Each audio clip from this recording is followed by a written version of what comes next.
Honorable présence, bonjour et bienvenue au webinaire d'aujourd'hui intitulé Propriété industrielle, un levier de croissance pour les PME. Nous sommes heureux de vous accueillir à cet événement organisé par l'OMPIC en partenariat avec l'International Trademark Association, INTA, et l'Institut national de la propriété industrielle, INPI, France. L'objectif de cet événement est de montrer comment la propriété industrielle peut être un levier puissant pour le développement des PME en offrant à la fois une protection de leurs innovations et un avantage compétitif durable. Nous espérons aussi, à travers les différentes interventions prévues dans le cadre de ce webinaire, de vous fournir des outils pratiques et des perspectives nouvelles pour tirer parti de la propriété industrielle et exploiter pleinement son potentiel au sein de vos entreprises. Nous avons l'honneur de commencer cette session en écoutant le mot d'ouverture de Madame Dounia Alwardi, directrice juridique, coopération, relations clients et communication à l'OMPIC, et Monsieur Tatien Louemb, directeur général de l'INTA Bureau Europe et OIG, qui partageront avec nous leurs perspectives sur le rôle de la propriété industrielle dans la croissance des PME et les initiatives entreprises pour soutenir cette dynamique. Je vous cède la parole. Merci Fatem Zahra. Bonjour à tous. C'est un véritable plaisir de vous accueillir aujourd'hui pour ce séminaire placé sous le thème Propriété industrielle, un levier de croissance pour les PME, organisé en partenariat avec l'International Trademark Association, INTA, et l'Institut national de la propriété industrielle de France, INPI. Je tiens tout d'abord à remercier chaleureusement nos partenaires dont l'engagement et la coopération inestimables contribuent à promouvoir et à développer la propriété industrielle au service des entreprises, et en particulier des petites et moyennes entreprises. Ce webinaire s'inscrit pleinement dans les efforts continus de l'OMPIC pour valoriser la propriété industrielle et commerciale en tant que moteur stratégique de développement des PME. En effet, l'OMPIC, à travers ses missions, s'emploie à accompagner les entreprises tout au long de leur cycle de vie, depuis leur création et au cours de leur développement. Dans le cadre de cette approche, il vise à renforcer la protection à la valorisation de leur innovation, création et signes distinctifs à travers les outils de la propriété industrielle et commerciale, qui est un atout stratégique incontournable dans un environnement économique de plus en plus compétitif. À cet égard, il faut rappeler que le premier rôle de la propriété industrielle est qu'elle permet d'accorder un droit à son titulaire et qu'elle récompense les efforts en recherche et développement, ce qui permet d'inciter les créateurs, les inventeurs, les porteurs de projets à créer, à développer davantage de nouveaux produits, contribuant ainsi à créer de la richesse. La propriété industrielle, qui comprend les brevets d'invention, les marques, les dessins et modèles industriels, les noms commerciaux et les indications géographiques, est un actif immatériel de grande valeur qui offre un avantage concurrentiel à l'entreprise. Sa protection et sa gestion sont donc cruciales pour pouvoir tirer profit de tous ces avantages et éviter les risques liés à toute négligence à ce sujet. Durant ce webinaire, nous explorons des sujets essentiels pour les entreprises et les PME, tels que l'importance des marques comme levier de croissance et comme vecteur de différenciation, les services de propriété industrielle que les offices de propriété industrielle offrent en faveur des entreprises, les meilleures pratiques aussi pour optimiser la gestion des actifs immatériels avec des témoignages enrichissants de nos experts. Donc avant de céder la parole à nos intervenants, je tiens à renouveler mes remerciements sincères à nos partenaires, l'INTA et l'INPI, et particulièrement à M. Tatien Louemb, Mme Myriam Bouahla Loudiyi et M. François Kaiser, ainsi qu'à mes collègues de l'OMPIC. Je remercie tous les participants pour votre intérêt et vous souhaite un webinaire riche en échanges et en inspiration concrète pour intégrer la propriété industrielle dans vos stratégies de développement. Merci Madame. Monsieur Tatien. Merci infiniment. C'est un énorme plaisir d'être ici au siège de l'OMPIC. Nous sommes très heureux de participer à cet événement et je tiens tout d'abord à remercier la direction générale de l'OMPIC pour le travail qui a été accompli, pour les efforts qui sont soutenus pour la protection et la promotion de la propriété industrielle Je tiens aussi à remercier notre partenaire de l'INPI, avec qui nous contribuons tous sous la houlette de l'Alliance francophone de la propriété intellectuelle à promouvoir, à sensibiliser tous les acteurs de la chaîne de valeur de la propriété intellectuelle et aussi ceux qui sont à la marge de cette œuvre en matière de propriété industrielle. Un petit mot de présentation concernant l'INTA, International Trademark Association. Plus de 37 000 membres à travers le monde. Nous sommes très actifs dans tous les 4 coins du monde. Notre siège est à New York avec des bureaux de représentation partout dans le monde. Le bureau que je suis est basé à Bruxelles. Nous avons aussi un bureau à Beijing en Chine. Nous avons un bureau à Santiago de Chile. Nous avons aussi un bureau qui va ouvrir dans les prochains jours à Dubaï. Et enfin, pour conclure, nous avons un autre bureau à Washington, D.C. et des représentants à Nairobi au Kenya et en Inde, sans oublier, bien entendu, notre bureau de Singapour. En ce qui concerne le rôle de l'INTA, nous sommes dans la promotion et la protection de la propriété intellectuelle avec un accent particulier sur la protection du consommateur. Nous contribuons aussi à la mise à jour de l'arsenal législatif à travers la revue de la législation, à travers le partage de bonnes pratiques sous forme de séminaires, sous forme de formation des examinateurs, formation aussi des agents de douane, formation de tous les acteurs qui peuvent contribuer à la promotion et à la protection de la propriété intellectuelle. C'est dans cet ordre d'idée aussi que s'inscrit ce séminaire, car il nous permet aussi de prendre langue avec tous les acteurs et bien entendu contribuer à l'enrichissement de nos échanges. D'un autre côté aussi, nous nous concentrons sur les PME, les petites et moyennes entreprises qui font partie du chaînon de la production et nous considérons qu'il y a un nombre assez important de PME qui sont actifs dans le secteur informel et nous pensions qu'avec l'aide de la propriété industrielle et propriété intellectuelle, il y a une possibilité de les ramener dans le système formel afin qu'elles contribuent longuement et durablement à la création d'emplois, à la protection du consommateur et aussi à la valorisation des produits locaux. Pour finir, je souhaiterais aussi tous vous inviter à notre conférence annuelle qui se tiendra à San Diego, en Californie, du 17 au 21 mai. Je souhaite encore remercier tous nos partenaires et je vous encourage à poser des questions pendant la séance de questions et débats. Et c'est encore un énorme plaisir d'être ici. Je vous remercie. Merci. Alors, nous passons à la première intervention de ce webinaire avec Madame Naïma Kersit, chef de service marque à l'Olympique, qui mettra en lumière le rôle stratégique de la marque dans le développement des PME en soulignant son importance en tant qu'outil clé de différenciation. Elle expliquera également comment une marque forte et protégée peut devenir un atout essentiel pour la compétitivité et la croissance des PME. À toi la parole. Merci Fatem Zahra. Bonjour à toutes et à tous. Merci d'être présents parmi nous aujourd'hui. Cette présentation qui s'intitule Importance de la marque pour les petites et moyennes entreprises est spécialement conçue pour vous en tant que dirigeant, en tant que responsable d'entreprise, justement parce que la marque joue un rôle important, joue un rôle clé dans la réussite et la croissance de vos activités. Donc, durant cette session, nous aborderons les points suivants.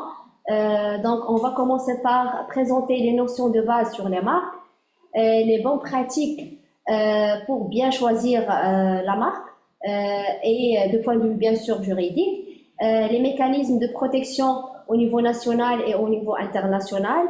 Et enfin, on va présenter les marques en chiffres. Donc, la marque de fabrique, de commerce ou de service est définie dans la loi 1797, spécialement dans l'article 133, comme étant un signe qui permet de distinguer les produits ou services d'une entreprise par rapport à ceux des concurrents. Il est important de clarifier un point de vue un point souvent mal compris, c'est la différence entre la dénomination sociale et la marque. Donc, la dénomination sociale correspond au nom légal de votre entreprise. C'est le nom qui figure dans les documents administratifs et les documents officiels. En revanche, la marque, c'est le signe qui est distinctif. C'est un outil marketing qui permet de distinguer les produits ou vos produits et services par rapport aux produits des concurrents. Pour illustrer cette différence, je vais vous présenter quelques exemples ici.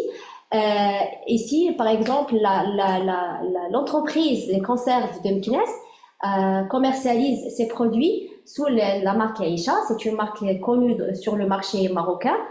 Un autre exemple de service, c'est Wana Corporate. C'est un opérateur télécom qui est actif sur le marché marocain, qui commercialise ses services de télécommunication en utilisant les marques Wana et la marque Inouï, justement pour distinguer les services de télécommunication par rapport aux autres opérateurs télécoms. Donc, je vais présenter quelques fonctions de la marque. En fait, la marque joue un rôle de différenciation. Il permet de vous démarquer de vos concurrents. Ensuite, elle est un véritable levier de publicité qui facilite l'attraction et la fidélisation de la clientèle. Elle est aussi un outil de communication qui véhicule une image positive, un style de vie, des valeurs de votre entreprise. La marque sert l'indication de provenance et de qualité, justement, pour les marques de certification et les marques marques collectives et marques collectives de certification qu'on va présenter par la suite. Aussi, il permet une distinction claire pour les consommateurs. En résumé, la marque est un actif immatériel stratégique pour votre entreprise. Ici, je vais présenter les différents types de la marque. Je vais commencer par la marque dénominative. C'est une marque composée uniquement de mots, de lettres, de chiffres ou une combinaison de tous ces éléments. Et je vous donne ici comme exemple quelques marques qui sont connues, notamment la marque directinfo.ma, qui est une marque déposée par notre office par l'Olympique. Deuxième type, c'est la marque dénominative, la marque figurative, qui est composée uniquement des éléments figuratifs, notamment des logos, des dessins. Et ici aussi, il y a une marque qui figure, une marque de l'Olympique, directinfo.ma. Donc, troisième type, c'est la marque mixte. C'est la combinaison de deux types, la marque dénominative plus la marque figurative. C'est-à-dire qu'elle comprend des éléments plus des mots et des chiffres. Et ici, je vous présente la marque comme exemple, la marque de la Coupe du Monde 2030 et aussi quelques autres marques qui sont connues. Il y a aussi la marque tridimensionnelle qui consiste en une forme tridimensionnelle. Et ici, je vais vous présenter les marques qui s'appellent non traditionnelles, notamment la marque Sonore, qui comprend un enregistrement musical ou une phrase musicale qui permet de distinguer un produit ou un service sur le marché. Un autre type, c'est la marque olfactive qui utilise une odeur spécifique pour distinguer les produits ou services d'une entreprise. Et je tiens à préciser que jusqu'à présent, aucune marque olfactive n'a été déposée aux marques. D'autres catégories de marques, c'est les marques collectives et les marques collectives de certification. En fait, ce sont des marques qui sont utilisées collectivement par toute personne respectant les conditions prédéfinies dans un cahier de charge, s'appelle un règlement d'usage, qui est établi par le titulaire de l'enregistrement. La différence entre les deux, la différence entre la marque collective et la marque collective de certification, c'est que la marque collective de certification ne peut être déposée que par une personne morale qui est ni le fabricant, ni l'importateur, ni le vendeur, c'est-à-dire une personne tiers qui n'utilise pas la marque, mais il gère l'utilisation de la marque sur le marché. Donc, dans ce slide, je vais présenter les deux principes de la marque. Premier principe, c'est le principe de spécialité. Ça veut dire que la protection d'une marque est limitée à un secteur d'activité spécifique qui est défini dans la demande de dépôt le jour de dépôt. Les produits et les services sont répertoriés dans une classification internationale gérée par l'Organisation mondiale de la propriété intellectuelle nommée Classification de Nice. Il comprend 45 classes, 34 relatifs aux produits et 11 classes relatives aux services. Deuxième principe, c'est le principe de territorialité, c'est-à-dire que la marque est protégée seulement dans le pays où la protection est demandée. C'est-à-dire que si vous comptez commercialiser la marque dans un autre pays, il est recommandé d'élargir la protection dans les pays où vous comptez commercialiser votre marque. Donc, la protection de la marque offre plusieurs avantages essentiels pour les entreprises. Premièrement, elle garantit l'exclusivité d'exploitation. Cela signifie que personne ne peut utiliser votre marque sans votre autorisation. L'enregistrement d'une marque suppose que vous êtes le propriétaire de la marque, c'est-à-dire que vous avez le droit d'empêcher l'utilisation et de se défendre facilement sur le marché. Deuxième avantage, c'est que la marque constitue un actif de grande valeur, c'est-à-dire que la protection confère des droits qui peuvent être cédés ou concédés sous licence à une autre personne, que ce soit personne physique ou personne morale, ce qui constitue par la suite une source de revenus pour le titulaire de la marque. Troisième avantage, c'est que la marque augmente la valeur commerciale de l'entreprise. Une protection efficace renforce la crédibilité de votre entreprise.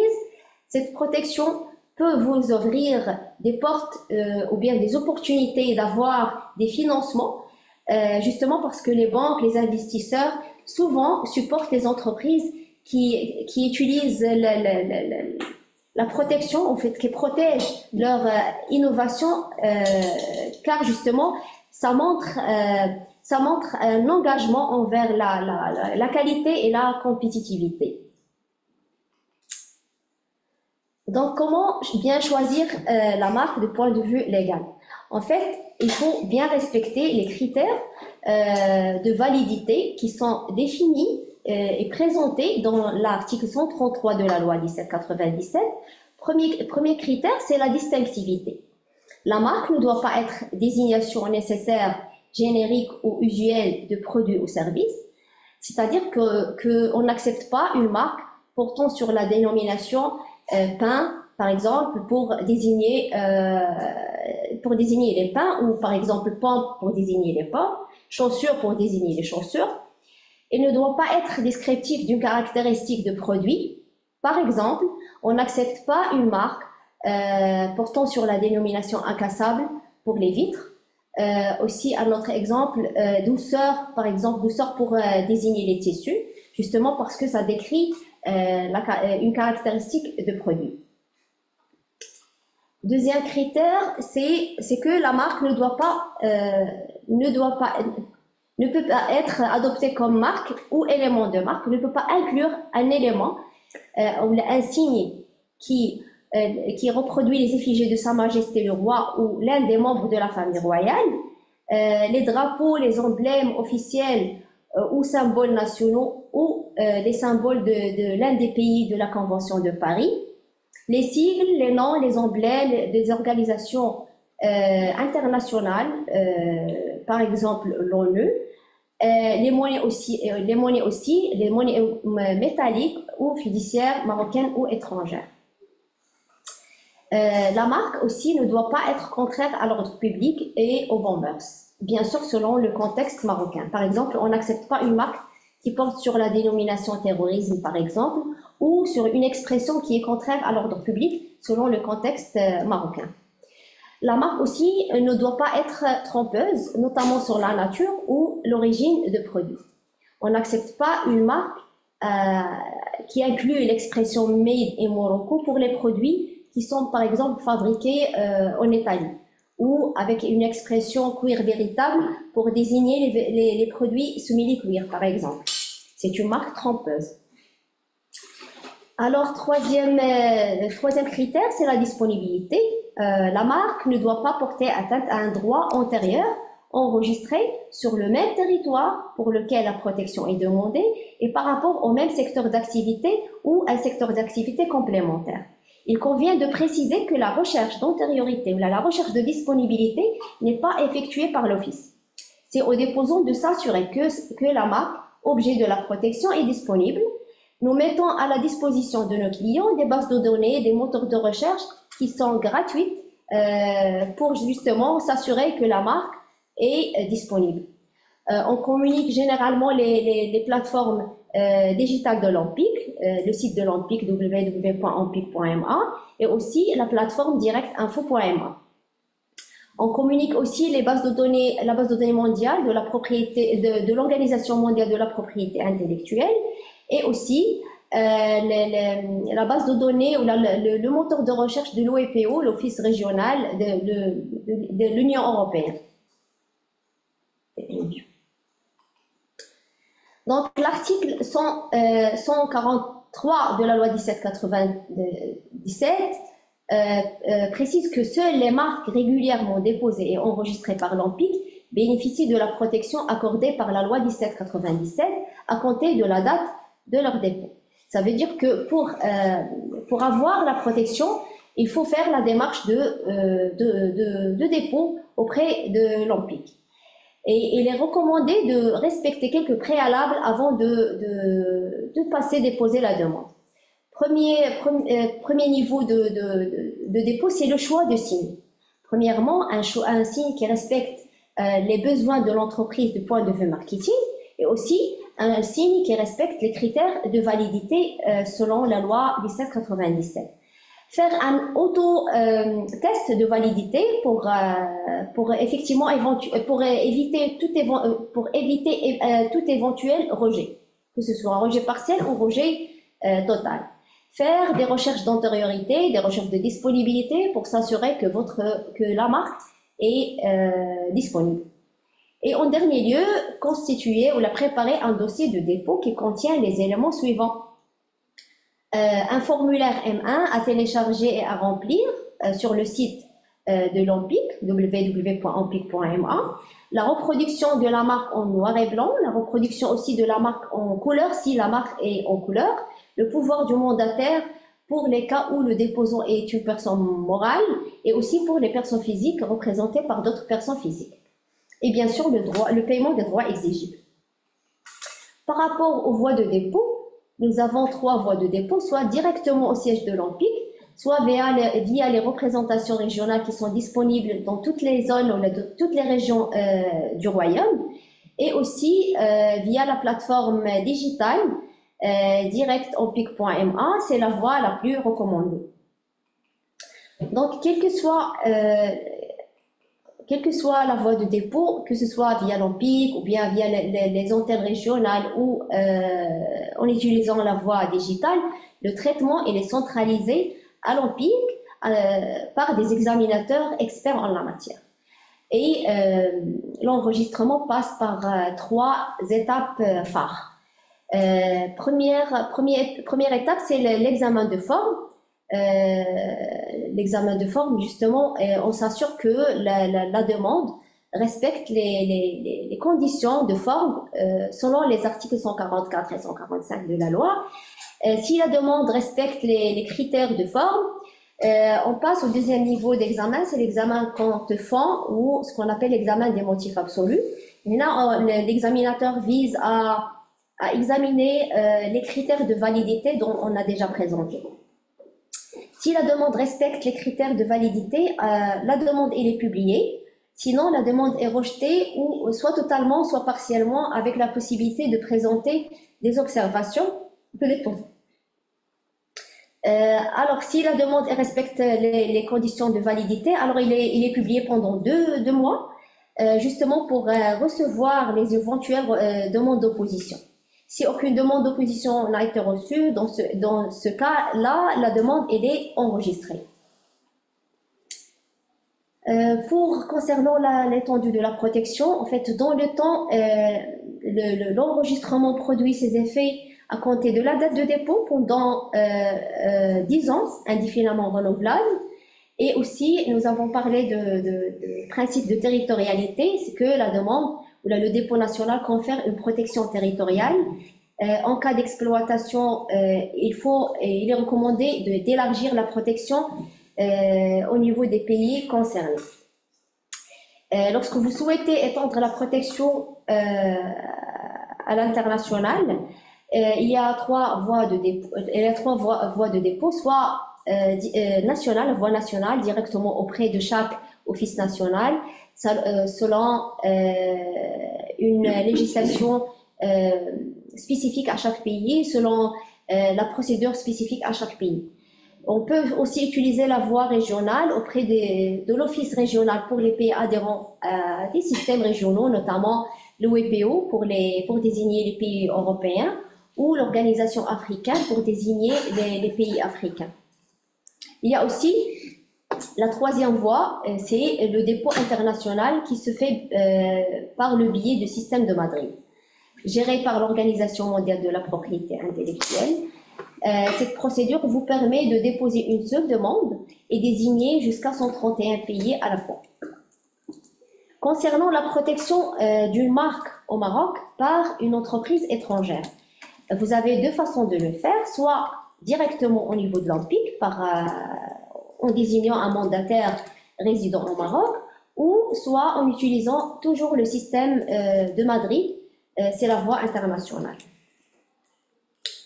Donc, concernant les avantages de protection selon le système de Madrid, en fait, c'est un système qui permet l'enregistrement à la fois dans plusieurs pays. C'est un système administré par l'Organisation mondiale de la propriété intellectuelle.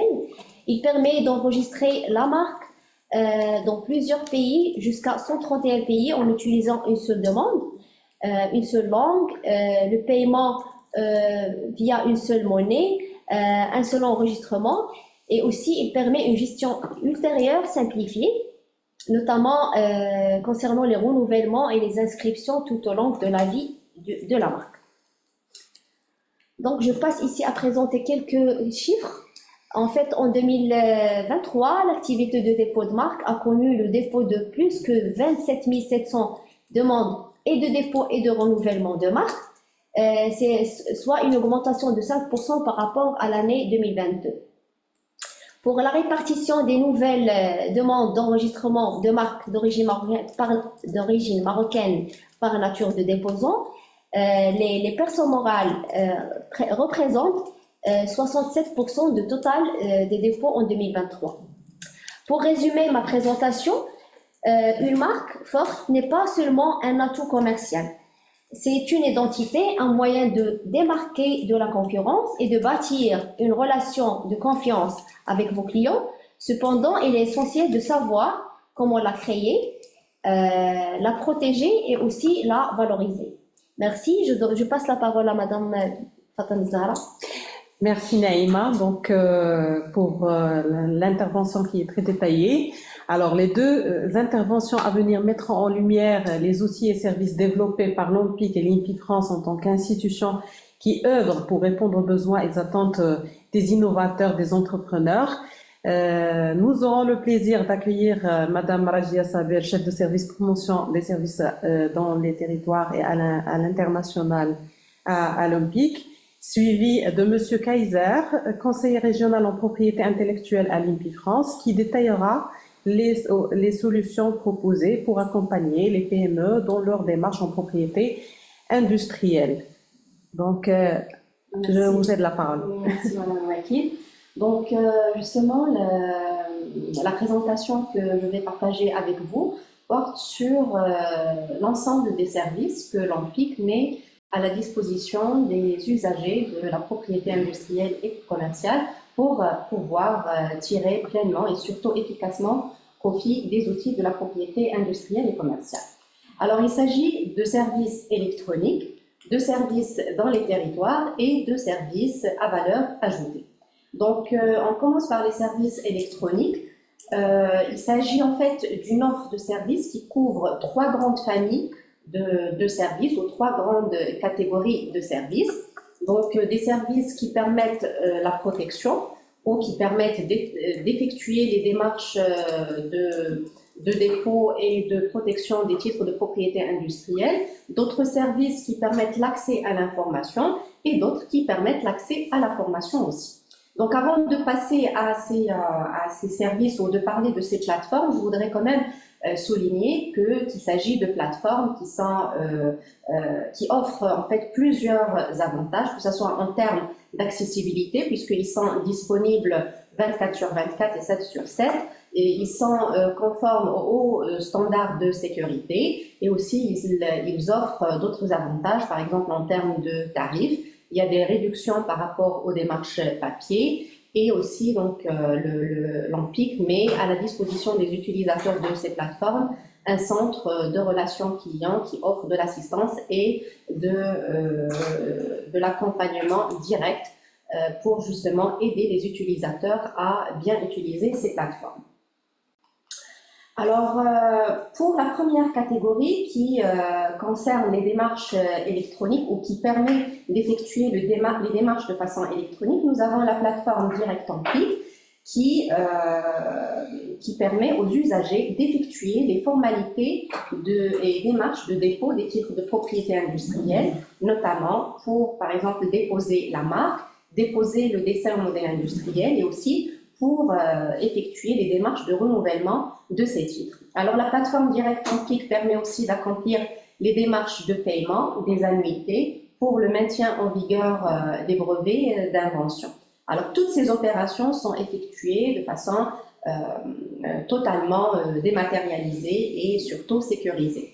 Alors, la plateforme Direct ANPIC offre également un autre service qui est très intéressant pour les entreprises et pour tout porteur d'idées de façon générale, puisque ce service permet l'attribution d'une date certaine à une création ou une idée ou un concept, bien évidemment, qui doit relever du régime de la propriété intellectuelle, donc en attendant que cette idée ou ce concept soit en fin de conception pour qu'il puisse être protégé en tant que marque ou dessin ou brevet d'invention. Tout dépend de la nature de cette création ou de l'idée qu'on veut protéger. Donc, il s'agit en fait du datage électronique ou du e-datage. Et je voudrais quand même préciser que le datage confère une preuve d'antériorité valable pour une durée de 5 ans à compter de la date de dépôt de la demande de datage. Donc, c'est un service vraiment très intéressant pour les porteurs d'idées et pour les porteurs de projets et les entreprises de façon générale. Alors, toujours dans la catégorie des services qui permettent d'effectuer les démarches de façon électronique, donc il y a la plateforme Direct Entreprise qui offre une voie 100% digitale pour effectuer ou pour bénéficier de tous les services qui permettent d'obtenir le certificat négatif ou le nom commercial. Et cela depuis la demande, ou bien depuis le dépôt de la demande du certificat négatif jusqu'à l'obtention de ce certificat et du nom commercial, bien évidemment. Donc, c'est une plateforme qui offre un parcours client rapide et surtout très simplifié. Donc, avant de passer à la deuxième famille des services électroniques portant sur l'accès à l'information, donc, je voudrais préciser que donc, dans le cadre de sa mission de tenue en fait, et de gestion du registre central du commerce, donc l'ANPIC procède à l'extraction des données que contiennent les documents juridiques et financiers qui émanent des registres locaux de commerce. Donc, il procède à l'extraction de ces données et par la suite au traitement de ces données et à leur centralisation dans les bases de données structurées qui permettent l'exploitation approfondie des données financières et juridiques. Donc, le registre que tient l'ANPIC et qui gère connaît une mise à jour continue à travers le flux des nouvelles créations des entreprises et aussi à travers le flux des différents événements juridiques qui affectent la vie de l'entreprise. Donc, toute la donnée signalétique et financière sur les entreprises que contient la base de données de l'ANPIC permet justement de faire plusieurs usages. Donc, par exemple, ça nous permet d'avoir une meilleure connaissance des acteurs économiques qui peuvent être nos clients, nos fournisseurs et peut-être nos concurrents. Donc, ça nous permet aussi de vérifier la santé financière des entreprises, leur statut juridique et aussi de faire de la prospection et du bon ciblage. Et aussi, donc, ça nous permet aussi d'effectuer des analyses et des études économiques approfondies et pointues. Donc, dans le même sens, l'ANPIC met à la disposition des utilisateurs de ces services la plateforme Direct Info, qui fournit aux clients l'accès aux services d'information juridique et aux informations financières sur les entreprises et permet également l'accès aux services de consultation des documents juridiques et financiers. Donc, on pourrait consulter par exemple les états de synthèse, les statuts, les procès-verbaux et on pourrait obtenir des informations légales ou financières à travers des fiches légales ou financières, qu'elles soient simplifiées ou détaillées selon notre besoin. Donc tout cela moyennant un accès simple et surtout rapide. Donc aussi dans le cadre des services qui permettent l'accès à l'information, il y a des moteurs de recherche multicritères que l'Office met sur son site web, qui sont accessibles de façon gratuite et qui offrent la possibilité d'effectuer des recherches dans les bases et registres de la propriété industrielle et dans le registre central du commerce. On pourrait, par exemple, pour la marque, on pourrait faire des recherches d'antériorité. Pour les brevets, on peut faire des recherches dans l'état de la technique avant de déposer son dossier. Si on veut déposer un dessin et modèle industriel, on peut aussi vérifier, par exemple, que notre dessin n'existe pas ou qu'il n'est pas déjà protégé. Aussi, l'Office offre le service de consultation des grands agrégats économiques et de la propriété industrielle à travers le baromètre de l'ANPIC qui est accessible à travers le site www.barometreanpic.ma. Donc, il s'agit d'un outil décisionnel qui permet d'avoir des statistiques et aussi de faire le suivi, que ce soit de l'activité du registre du commerce, c'est-à-dire l'activité des entreprises, ou l'activité de la propriété industrielle. Alors, on peut obtenir des statistiques, par exemple, pour les marques, donc le nombre des marques dans un secteur donné, dans une région donnée. Pour les entreprises, on peut obtenir le nombre d'entreprises créées, par exemple, dans une période précise, qui exercent dans un secteur précis. Alors, on passe à la troisième famille des services qui permet justement l'accès à la formation de façon électronique. Donc, avant de parler de l'accès en fait à la formation de manière électronique, il y a lieu de rappeler que l'ANPIC dispose d'une académie qui est dédiée au développement des compétences en matière de propriété industrielle et d'innovation. Alors, il s'agit de l'Académie marocaine de la propriété intellectuelle et commerciale, c'est la MAPIC. Elle est pilotée par l'ANPIC et elle est enrichie donc, par des partenariats solides avec notamment l'Organisation mondiale de la propriété intellectuelle, l'ANPI, et l'Institut national de la propriété industrielle, l'INPI France. Donc, le but de la mise en place de cette académie, c'est de stimuler l'adoption de la propriété industrielle auprès des acteurs économiques et professionnels et aussi à répandre la culture de la propriété industrielle chez les jeunes aussi. Alors, l'Académie offre plusieurs formules de formation, notamment la formation à distance, en mettant à la disposition des utilisateurs des cours en ligne qui couvrent plusieurs aspects de la propriété industrielle et commerciale, et cela à travers la plateforme de formation, la plateforme électronique e-learning.mapic.ma. Donc, le fait de fournir cette formation de façon digitale permet justement d'atteindre un large public et d'une manière flexible. Alors, on passe à un autre volet de services, c'est les services qu'offre l'Empik dans les territoires. Alors l'Empik, il vise à renforcer sa proximité et à étendre son activité dans tous les territoires du royaume auprès des acteurs économiques, donc qu'elles soient TPE ou petites et moyennes entreprises, et surtout cette catégorie pour leur fournir des réponses qui seront adaptées à leurs besoins et bien évidemment dépendamment des besoins de chaque région. Alors, le renforcement de cette proximité est concrétisé à travers des partenariats que l'Empik a avec ses partenaires locaux, comme les chambres de commerce, d'industrie et de services, les délégations d'industrie et de commerce et aussi les centres régionaux d'investissement. Par exemple, au niveau des chambres de commerce, l'Empik met en place des espaces de services où on peut demander, par exemple, les certificats négatifs, donc les noms commerciaux. On peut demander l'enregistrement de la marque, l'enregistrement du dessin au modèle industriel, son renouvellement aussi. Et aussi, on peut même consulter le registre du commerce donc en demandant donc, des certificats qui relèvent du registre du commerce et des registres de la propriété industrielle.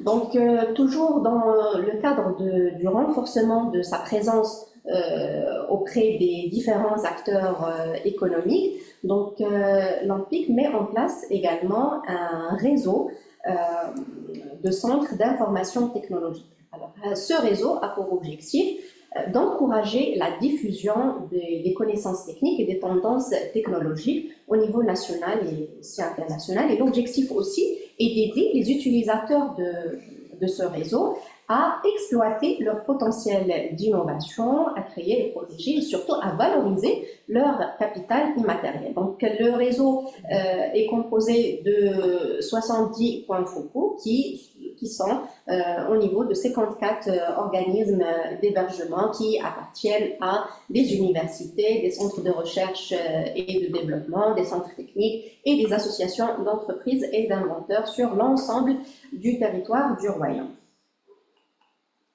Alors, le troisième volet des services que offre l'Empik ou que l'Empik continue à développer, c'est les services à valeur ajoutée. Donc, nous allons parler de deux services à valeur ajoutée, à savoir le portefeuille marque personnalisé. Donc, ce service permet aux demandeurs d'avoir des informations détaillées sur ses propres marques. Par exemple, le titulaire d'un portefeuille de marque peut avoir l'ensemble de ses marques protégées, comme il peut avoir aussi les marques de son concurrent, soit au niveau national ou à l'international, via le système de Madrid qu'a présenté ma collègue Madame Naïma.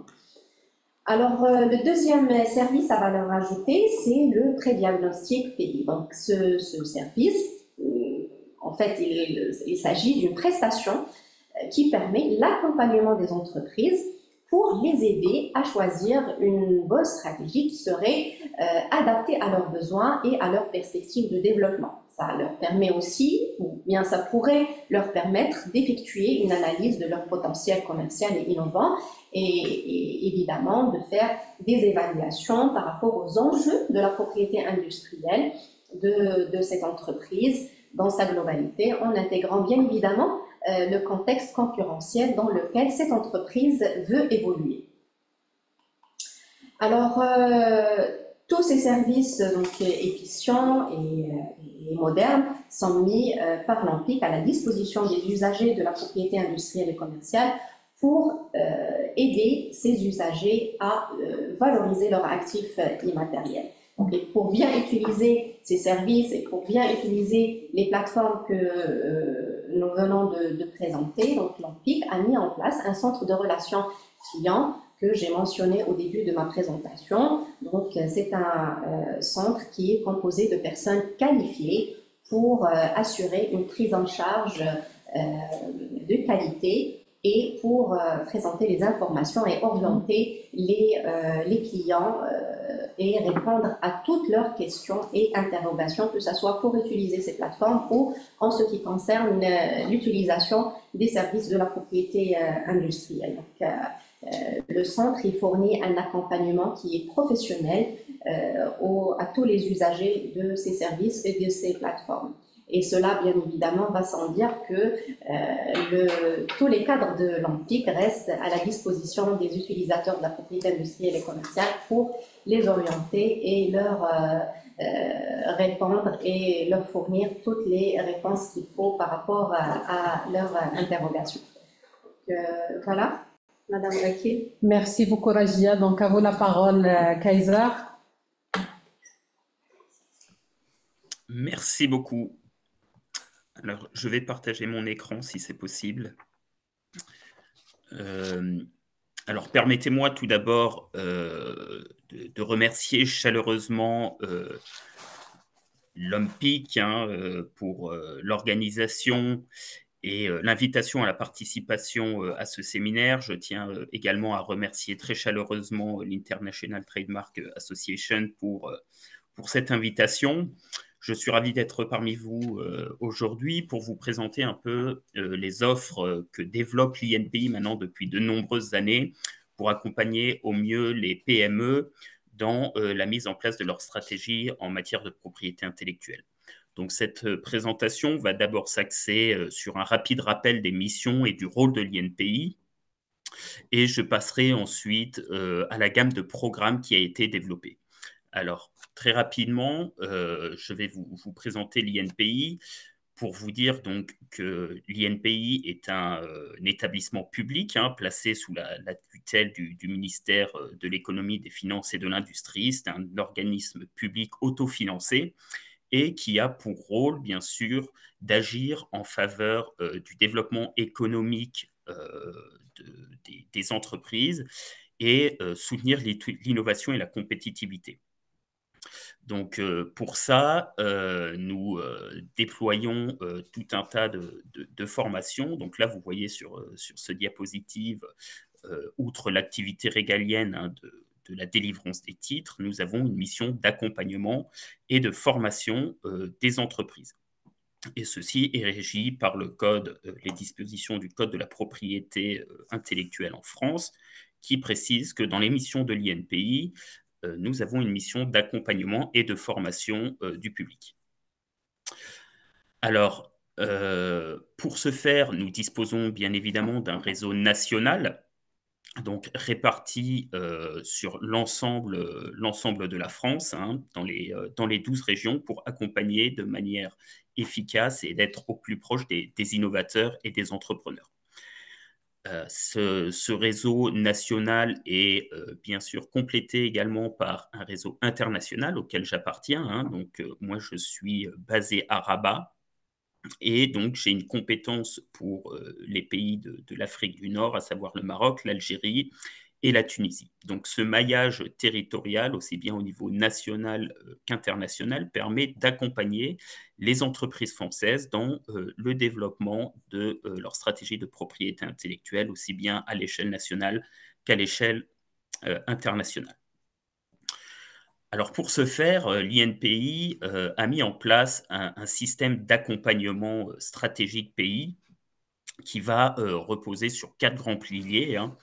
Je vais principalement, lors de cette présentation, m'attarder sur un pilier qui sont les coachings INPI, qui sont toute une large gamme de produits et services qui permettent de s'adapter en particulier aux petites et moyennes entreprises. C'est le choix qui a été fait par l'INPI de se focaliser sur ce type d'entreprise, puisqu'il faut savoir que ce sont celles qui ont une connaissance peut-être moindre en matière de propriété intellectuelle. Souvent, les grands groupes ont accès au travers de leurs services juridiques à des compétences déjà bien développées et des moyens humains et financiers plus conséquents.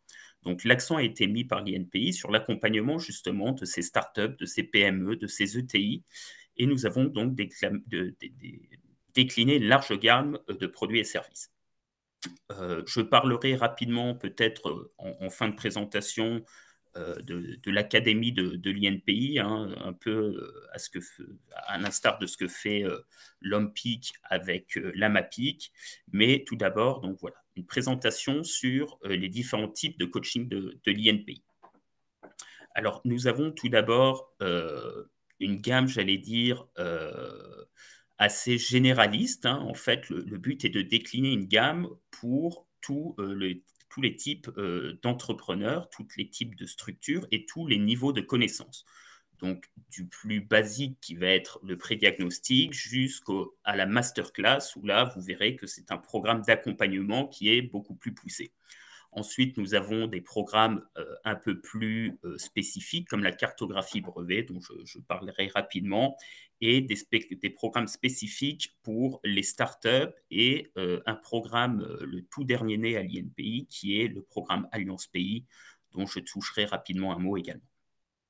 Alors tout d'abord, le prédiagnostic, j'ai envie de dire qu'il s'agit là de la porte d'entrée, hein, pour les petites et les moyennes entreprises, euh, pour se familiariser avec la propriété intellectuelle. Souvent, ce sont des entrepreneurs qui n'ont pas forcément de connaissances et une faible pratique en matière de propriété intellectuelle. Et donc, un expert de l'INPI va être là, présent, pour les accompagner et au moins, dans un premier temps, les sensibiliser sur les enjeux de la propriété intellectuelle. Il s'agit d'une prestation gratuite, hein, qui se réalise en général au sein de l'entreprise à l'occasion d'une rencontre qui peut durer entre une journée, une demi-journée. Et l'expert INPI va remettre un rapport avec des recommandations à mettre en place pour justement commencer à développer une stratégie en matière de propriété industrielle et intellectuelle. À titre d'information, cette prestation revient à l'INPI, coûte environ à l'INPI 1 500 € et nous la faisons de manière gratuite, hein. C'est un financement qui ne coûte rien à l'entrepreneur et qui est entièrement pris en charge par l'INPI.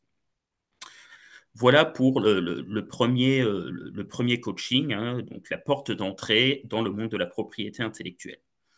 Ensuite, nous avons un peu le niveau supérieur, hein, qui est ce que nous avons appelé l'empreinte pays, et qui est en fait une sorte de diagnostic, une photographie des activités et de la stratégie propriété intellectuelle d'une PME. Alors, ça va permettre à l'entreprise de bénéficier d'une photographie et d'identifier les pratiques existantes et les points forts et les points faibles à améliorer pour parvenir à une protection optimale dans sa stratégie. Donc là également, il s'agit d'une prestation gratuite à la fin de laquelle, en fait, l'expert de l'INPI va fournir alors un tableau que vous pouvez voir là ci-contre, hein, et qui va permettre éventuellement de trouver des financements, convaincre des partenaires en prouvant une certaine connaissance et une certaine maîtrise des outils de propriété industrielle. Ensuite, nous avons également ce que nous appelons le passe-pays. Alors le passe-pays, il s'agit là c'est pas vraiment un accompagnement comme les deux précédents, ça va être plutôt un accompagnement du point de vue financier, hein. Souvent pour les PME, une des difficultés qu'on rencontre et qui nous est remontée pour un manque d'implication dans cette stratégie de propriété intellectuelle, il s'agit là des problèmes financiers. Et donc, l'INPI a souhaité mettre en place une aide financière pour ces PME. Alors, ça a pour but d'encourager la mise en place d'une stratégie pays, d'encourager la contractualisation des actifs immatériels auprès des tiers. Et donc, l'INPI propose tout un ensemble de prestations qui peuvent être éligibles au financement par le passe-pays. Alors, ce financement est à hauteur de 50% de la prestation, hein, par exemple sur une prestation de recherche d'antériorité, par exemple. L'INPI va pouvoir prendre à hauteur de 50% le financement de cette prestation dans une limite de 6 000 €, donc un financement de 3 000 € de la part de l'INPI. Et les entreprises ont la possibilité d'utiliser au maximum 3 passe-pays à hauteur de 10 000 € en tout, hein, donc un financement total qui peut aller jusqu'à 5 000 € par l'INPI. Donc ça, c'est sur l'aspect financement. Donc, j'en ai parlé rapidement, hein, ça, ce sont les prestations financières. Maintenant, je vais vous présenter le dernier coaching, j'ai envie de dire, qui est un peu plus poussé, qui s'appelle la Masterclass Pays. Donc là, il s'agit d'une formation, hein, qui est spécialement dédiée aux PME qui ont déjà une bonne expérience en matière de propriété intellectuelle, que ce soit au niveau français ou à l'international. Et cette formation, ce coaching vise justement à structurer de manière plus précise, de construire de manière plus fiable cette stratégie de propriété intellectuelle et d'avoir vraiment une vision 360 degrés sur ses actifs et sur la protection qui doit en être faite. Il y a un suivi par un expert INPI, hein, qui est réalisé. Il y a des partages d'expériences qui sont réalisés au cours de ces masterclass. Donc là, vous voyez la première étape, hein. Il s'agit là, dans les étapes 1 et 2, hein, qui durent 2 jours, de pouvoir échanger, alors d'abord de manière collective, hein, ce sont des rencontres et des promotions, on appelle ça des promotions, hein. On réunit plusieurs PME pour une masterclass, elles sont réunies ensemble. Il y a une première formation de 2 jours inter-entreprise qui est réalisée. Et ensuite, nous avons des diagnostics individuels et sur mesure qui sont réalisés par tout un tas d'experts. Alors, ces demi-journées de formation sont au nombre de 4 et en fait vont permettre d'identifier des points clés pour l'entreprise. Alors, on peut avoir des thématiques spécifiques sur le design, sur la contractualisation, sur le licensing. Et donc, nous allons faire intervenir en fonction de ces thématiques identifiées, soit un expert de l'INPI, un conseil en propriété industrielle, des avocats, éventuellement des partenaires, par exemple de l'AFNOR, hein, l'Agence française de normalisation, en fonction des besoins qui ont été spécifiés. Et suite à cette masterclass, l'entreprise doit ressortir avec un plan d'action qu'il doit mettre en place et qu'il va partager au cours des 2 dernières séances par un débriefing individuel puis collectif avec les autres entreprises, ce qui permet de faciliter l'échange d'informations et le partage d'expériences en matière de propriété intellectuelle. Alors, ces masterclass sont toujours parrainés par un directeur propriété industrielle d'un grand groupe, hein, qui a une véritable expérience et une valeur ajoutée à partager avec ces PME. Et cette masterclass, d'une durée de 6 jours, est répartie sur environ 6 mois, hein, et permet donc à la fin d'avoir une véritable connaissance en matière de propriété intellectuelle. Voilà un peu rapidement les premiers coachings et les premiers accompagnements que je voulais vous présenter. Je vais très rapidement, dans le temps qui m'est imparti, vous présenter encore deux autres programmes, notamment la cartographie brevet, qui a été développée pour analyser son environnement, hein, l'environnement pays dans lequel évolue la PME. Alors là, ça va permettre d'identifier qui sont nos concurrents, quelle est par exemple la tendance en matière de recherche et développement d'un secteur donné, est-ce que ma solution que je souhaite adopter est nouvelle, ça va permettre d'effectuer des recherches de solutions techniques, éventuellement quand nous sommes confrontés à un blocage, et éventuellement d'identifier également des futurs collaborateurs qui travailleraient dans le même secteur d'activité. Alors, cet outil de cartographie basé donc, sur la big data permet voilà, d'obtenir une cartographie qui est, j'allais dire, assez intuitive et lisible pour chacun d'entre nous, hein. Nous avons les zones bleues qui représentent des zones où il y a peu de tendances technologiques qui sont développées, donc peut-être une stratégie à adopter dans ce domaine-là. Et à contrario, nous avons des pics, hein, ce qu'on peut appeler les montagnes, hein, qui sont en vert foncé sur cette carte, qui montrent des centres, des secteurs d'activité qui font l'objet de nombreux dépôts de brevets.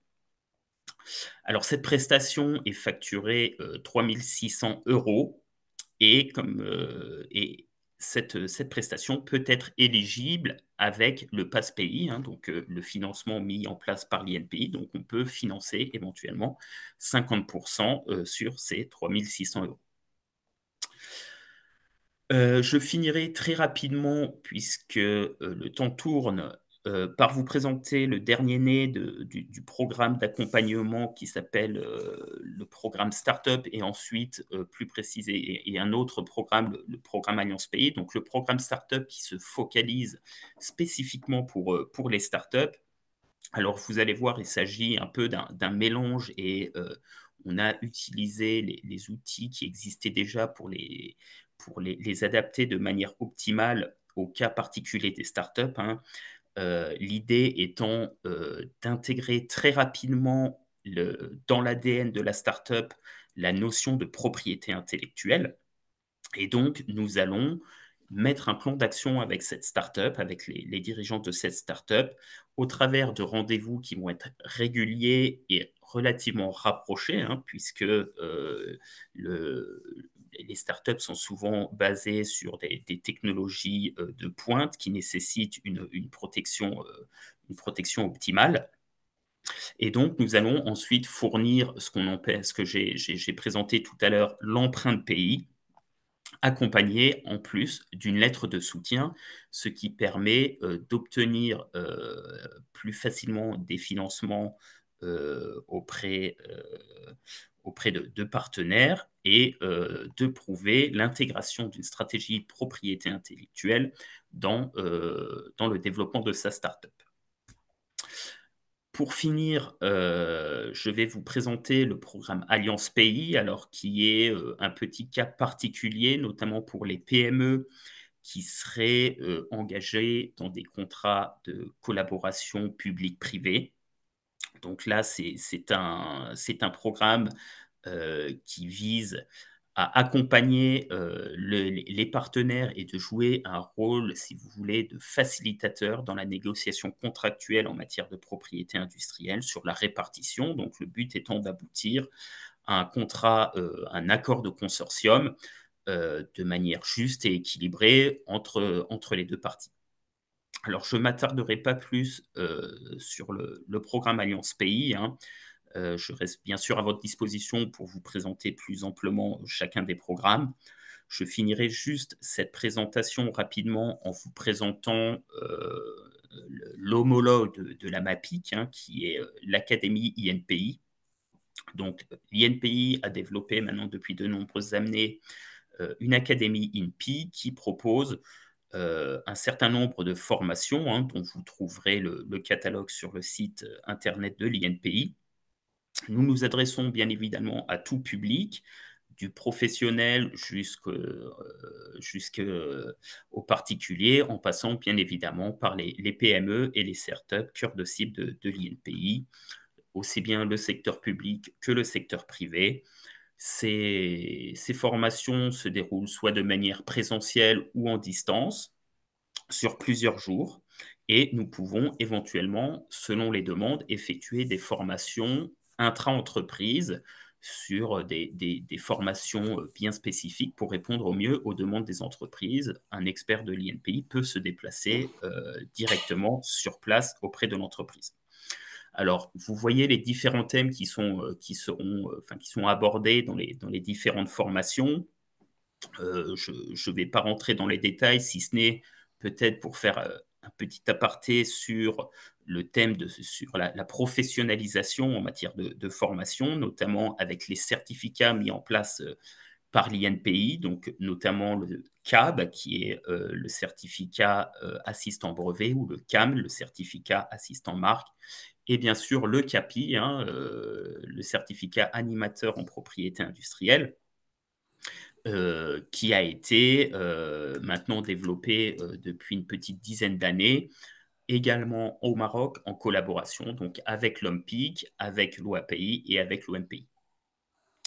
Je finis juste pour vous présenter un outil qui peut être très intéressant aussi pour les PME, prendre, j'allais dire, ouvrir la porte de la propriété intellectuelle. Et il s'agit des MOOC, hein, donc c'est une série vidéo, hein, une série animée qui sont disponibles gratuitement sur le site de l'INPI. Vous pouvez y avoir accès gratuitement. C'est en français, sous-titré en anglais, et donc on suit au travers d'une success story l'aventure de 4 entrepreneurs qui développent une nouvelle technologie innovante, et donc ça va permettre d'aborder tous les thèmes de la propriété intellectuelle, de la marque, en passant par le design, la contractualisation et tous les thèmes qui vous ont été présentés. Voilà pour ma présentation. Je vous remercie pour votre attention. Je me tiens bien sûr à votre disposition si vous voulez utiliser l'un des services de l'INPI. Et je vous remercie encore les organisateurs pour l'organisation de ce webinaire. Merci beaucoup. Un grand merci pour ces présentations enrichissantes. Nous avons le plaisir d'accueillir ici parmi nous Madame Ludier Meriem, directrice de la marque et de la lutte contre la falsification au sein du groupe Servier, ainsi que membre du conseil d'administration de l'International Trademark Association INTA. Forte de son expertise dans la gestion des actifs de propriété industrielle, Madame Ludier nous fera part de son retour d'expérience sur les stratégies, les pratiques de protection, de gestion et de défense des droits de propriété industrielle. À vous la parole, madame. Merci beaucoup. Bonjour à tous. C'est une grande joie et un véritable honneur pour moi d'être dans les locaux de l'Olympique aujourd'hui. Je dois dire qu'à titre personnel, étant d'origine marocaine, ça me touche particulièrement. Donc un grand merci à l'Olympique pour cette invitation et cette opportunité. Effectivement, vous l'avez dit, je représente 2 entités aujourd'hui. L'INTA, l'International Trademark Association, dont je suis membre du conseil d'administration, et c'est à ce titre que j'ai eu la chance de participer à l'organisation de cet événement en collaboration donc avec l'Olympique et l'INPI, que je remercie également, et donc la société dans laquelle je travaille, à savoir le groupe Servier, dont je dirige l'équipe marque et lutte contre la falsification. Donc si vous me le permettez, j'aimerais commencer par dire quelques mots sur le groupe Servier. C'est un groupe donc pharmaceutique mondial et indépendant avec donc environ 22 000 collaborateurs présents dans plus de 150 pays. On est leader en cardiologie et on a l'ambition de devenir un acteur reconnu en oncologie. Et une des particularités de notre groupe, c'est la part du chiffre d'affaires que nous investissons en R&D. Donc c'est assez important, comme vous pouvez le voir, puisque c'est plus de 20% du chiffre d'affaires que nous investissons donc en R&D chaque année. Quelques mots sur nos valeurs et notre vocation. Donc on a un groupe qui est vraiment engagé pour le progrès thérapeutique au bénéfice des patients. Je dois dire que j'apprécie évidemment énormément travailler dans le domaine pharmaceutique parce qu'on a un vrai sens. Voilà, on permet effectivement de donner accès à des médicaments à un grand nombre de patients. Et on a vocation à avoir un impact sociétal significatif dans le monde, donc pour un monde durable. Une de nos forces et une particularité, c'est que nous sommes gouvernés par une fondation, donc c'est un système juridique assez particulier. On n'a pas d'actionnaire, ce qui signifie qu'on est totalement libre et on peut effectivement axer notre stratégie vraiment au bénéfice du patient avant tout. C'est la raison pour laquelle on peut se permettre, comme je le disais tout à l'heure, d'investir 25% de notre chiffre d'affaires dans la R&D et donc effectivement de travailler sur des solutions innovantes et pérennes pour le patient.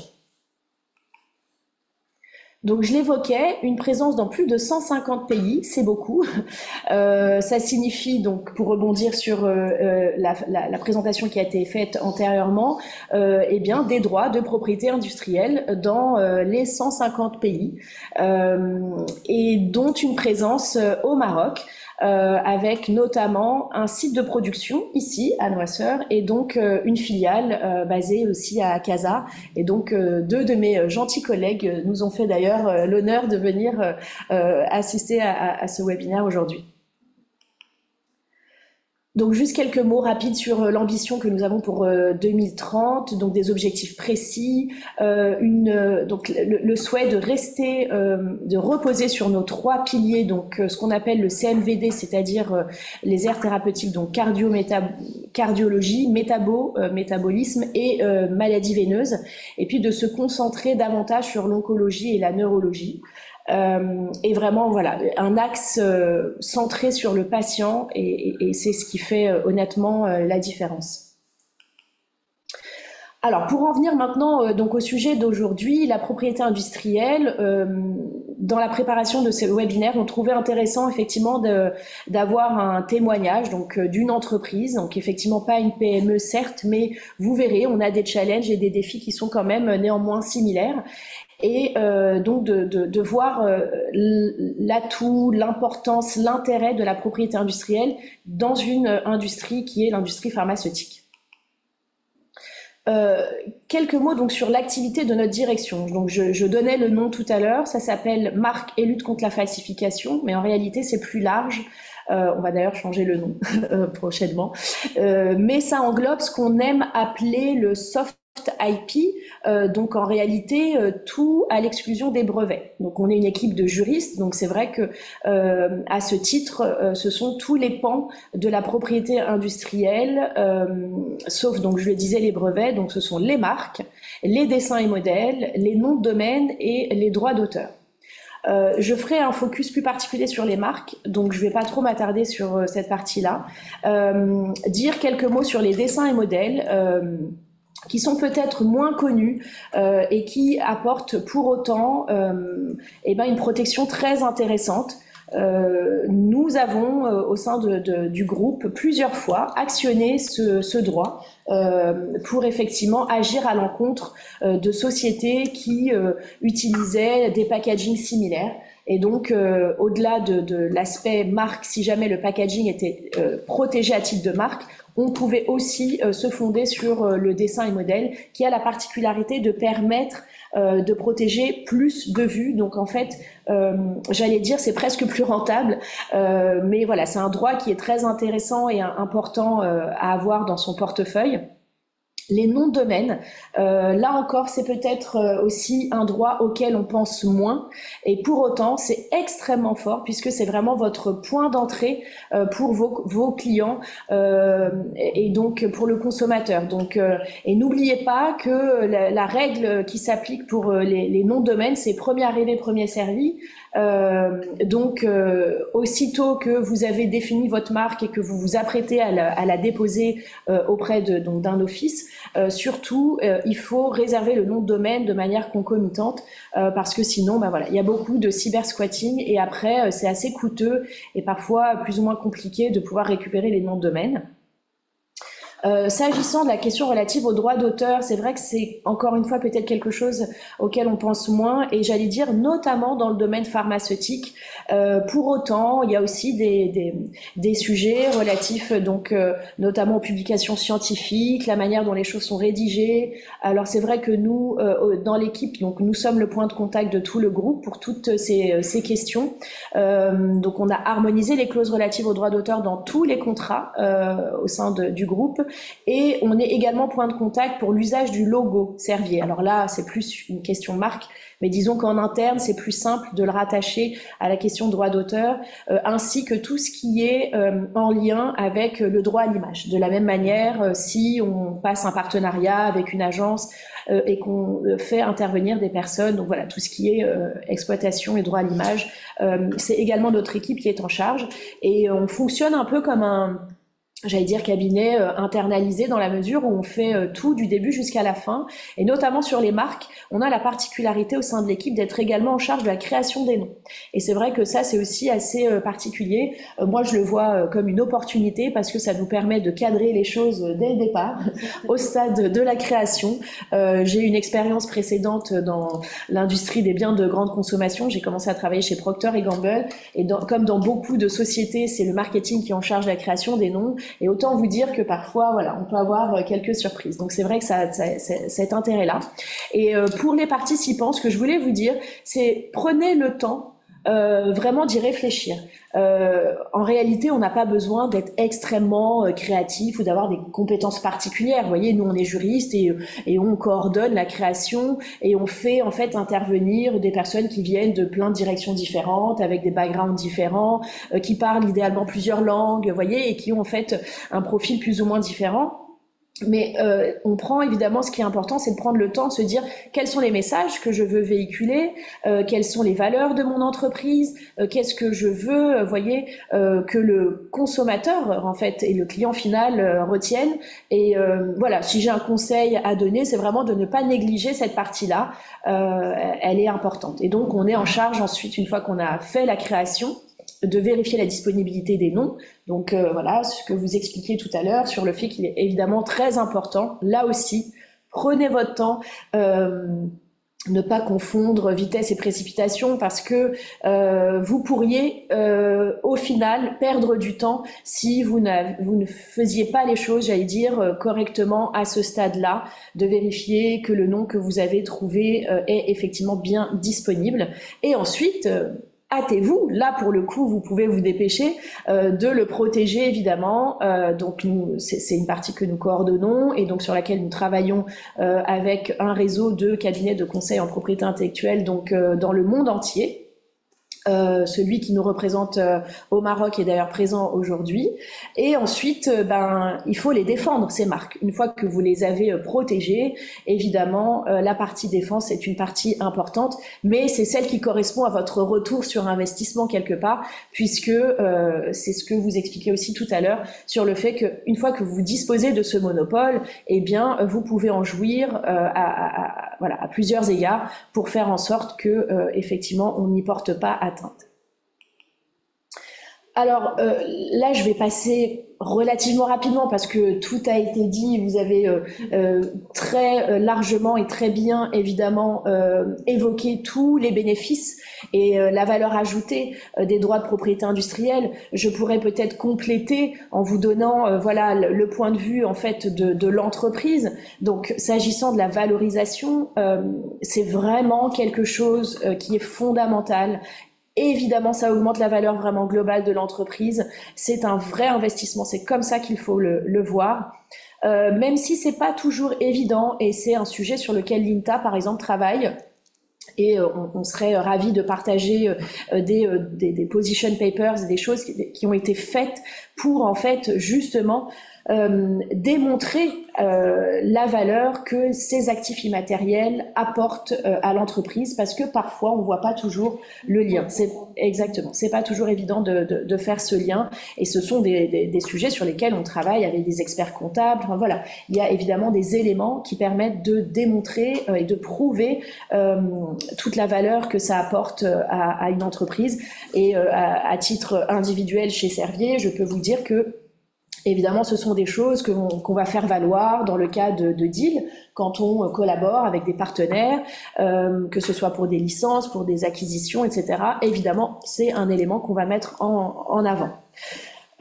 Bien sûr, c'est ce qui vous permet de protéger votre innovation. Voilà, on l'évoquait tout à l'heure. Vous pouvez avoir des idées extrêmement innovantes, être le premier à y penser, mais si vous n'avez pas la protection qui va avec, eh bien, évidemment, ce sera perdu. Donc, ce qui va vous permettre de capitaliser sur cette innovation, ce sont vraiment ces titres de propriété industrielle. Ça n'est qu'une fois que vous les avez, que vous allez pouvoir les actionner et capitaliser dessus, et ensuite en faire un vrai avantage concurrentiel. Là encore, j'insiste, nous avons plein d'exemples où nous avons pu nous fonder sur nos droits pour défendre nos parts de marché. Voilà, parfois dans nos filiales, on nous contacte pour nous dire, bah tiens, voilà, il y a telle entité qui arrive avec un packaging qui est très proche d'une autre ou une marque similaire, et effectivement, c'est un avantage concurrentiel certain de pouvoir encore une fois se fonder sur ses droits et de faire valoir ses droits.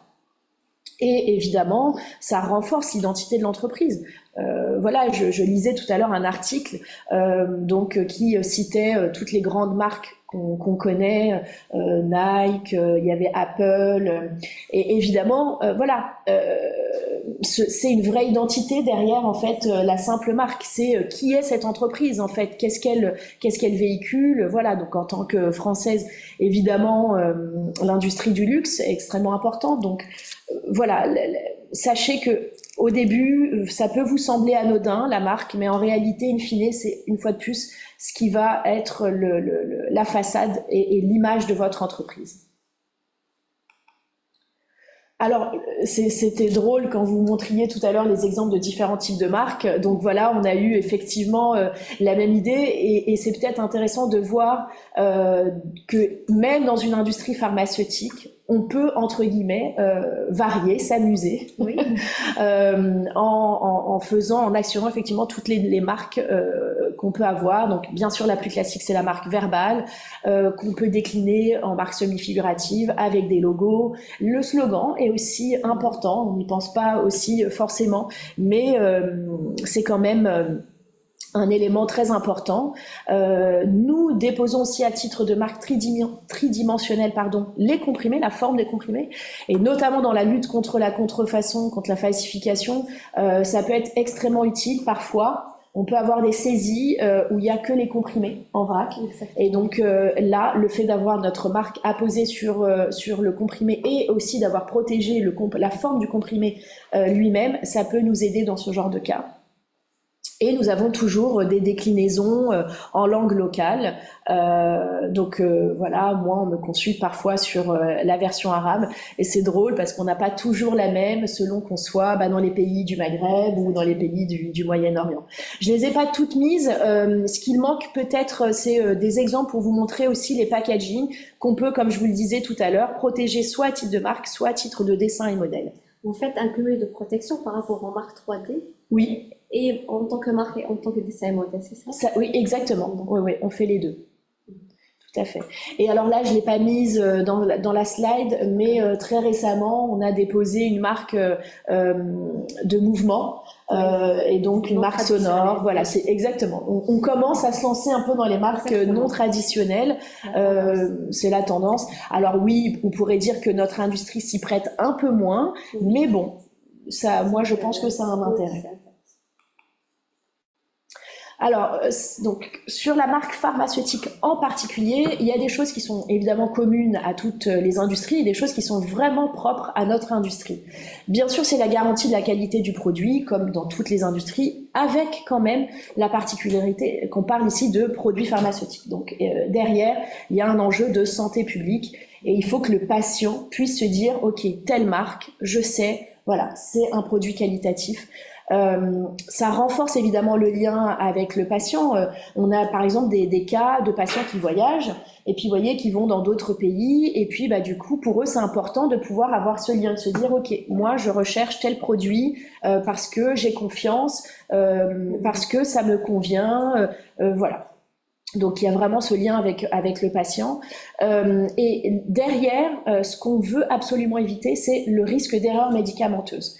Donc bien sûr que l'idée, c'est de garantir l'identité d'origine, a fortiori, encore une fois, pour que le patient ne se trompe pas et évite, encore une fois, de prendre un produit plutôt qu'un autre.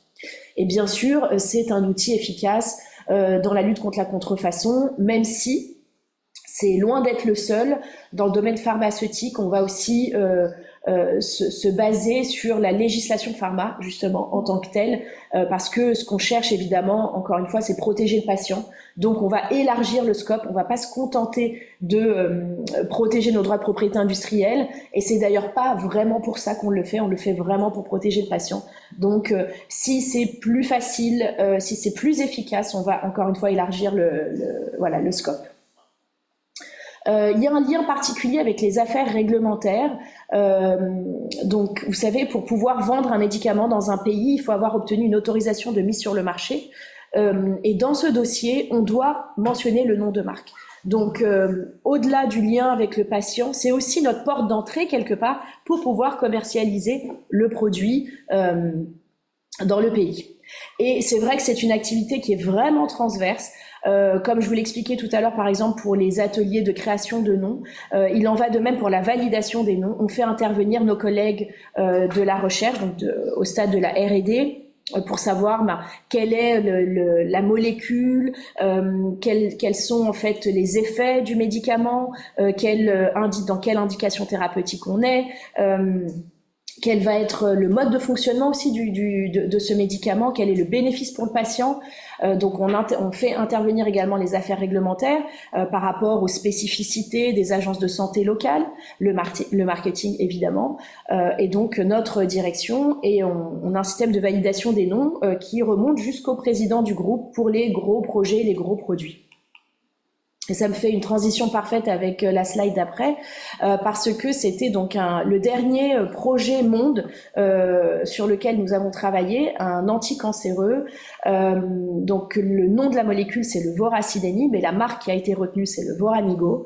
Et je voulais prendre cet exemple pour vous montrer le travail qui est fait derrière, donc les différentes sessions de création de noms. On a commencé en 2022, on a fini en 2023, c'est un temps record. Normalement on met beaucoup plus de temps, mais là les résultats de l'étude clinique étaient tellement bons qu'on a avancé la date de soumission de notre dossier de demande d'autorisation d'AMM. Et donc, comme vous pouvez le voir, on a créé 417 noms au total. On a fait un nombre de recherches extrêmement important pour ne déposer que 16 marques parce que dans l'intervalle, beaucoup de noms ne passaient pas, soit d'un point de vue juridique, soit d'un point de vue réglementaire. Alors, j'y viens justement à ces fameuses contraintes qui sont propres à la marque pharmaceutique. Comme pour toute marque, il faut être conforme au droit des marques, et je ne vais pas revenir sur les explications parfaitement claires que vous avez données sur les exigences, sur le niveau de distinctivité, sur la conformité aux mœurs, etc. Et on a par contre la particularité d'avoir ce que j'aime bien appeler moi la double contrainte, à savoir effectivement celle des enjeux réglementaires. Il y a des réglementations strictes en matière de santé. On ne peut pas, choisir les noms qu'on veut. Il y a notamment donc les critères qui sont imposés par les agences de santé, les aspects aussi linguistiques. C'est très important. Un nom, peut avoir une connotation négative en fait dans un pays. Et puis effectivement, il ne faut pas qu'elle soit confondue avec la dénomination commune internationale. Exactement. Et donc peut-être pour les participants, je vais prendre un exemple vraiment simple. La DCI, la dénomination commune internationale. Voilà. Merci. C'est ça. Et le nom de marque, c'est Doliprane. Donc vous voyez que on s'éloigne un maximum de la dénomination commune internationale. Alors un petit focus sur notre filiale puisque nous sommes au Maroc, je tenais à en parler évidemment. Donc on a un site de production comme je l'évoquais, destiné donc au marché marocain et à certains pays d'Afrique. Servier Maroc a été créé en 1996. Il y a donc aujourd'hui 144 collaborateurs. Nous avons donc une filiale et le site de production. Nous produisons 36 millions d'unités sur ce site. Donc nous avons un gros portefeuille de marques, puisque nous avons quand même 441 marques au Maroc uniquement. À titre d'information, on en a plus de 30 000 au niveau du groupe, évidemment, parce que comme j'ai expliqué, on est présent dans de nombreux pays. Majoritairement, bien sûr, en classe 5 pour des produits pharmaceutiques. Les aires thérapeutiques les plus représentées sont donc les maladies cardiovasculaires, le métabolisme et depuis peu l'oncologie.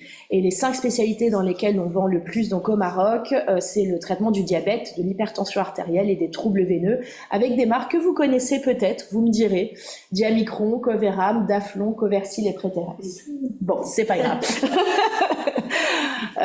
Voilà. Et s'agissant des challenges, et je terminerai par ça parce que je vois le temps filer, c'est ce que je vous disais en introduction.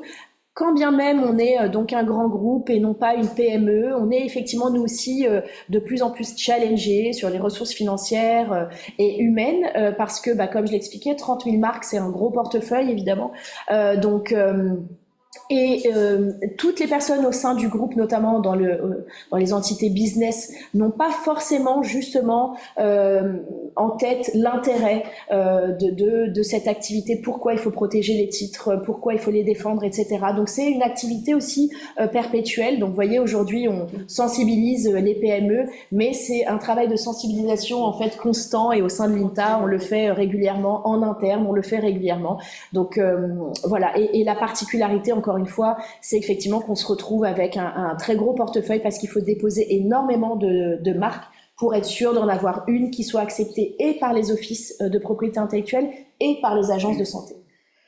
Voilà, je vais m'en tenir là. Oui, ça c'était un cas qu'on avait, mais bon, c'était plus pour partager, où on est allé jusqu'en procédure de cassation pour une dénomination commerciale. Donc la particularité, c'est qu'on se fonde aussi et on agit aussi à l'encontre de dénominations sociales similaires. Voilà, mais je vais passer rapidement. Je crois que voilà, c'est tout pour moi. Comme ça, on se laisse un peu de temps aussi pour les questions. Et merci encore. Nous pouvons maintenant passer à la session de questions-réponses. N'hésitez pas à poser vos questions dans l'onglet questions-réponses de l'application et nous ferons un grand plaisir d'y répondre dans les prochaines minutes. Donc,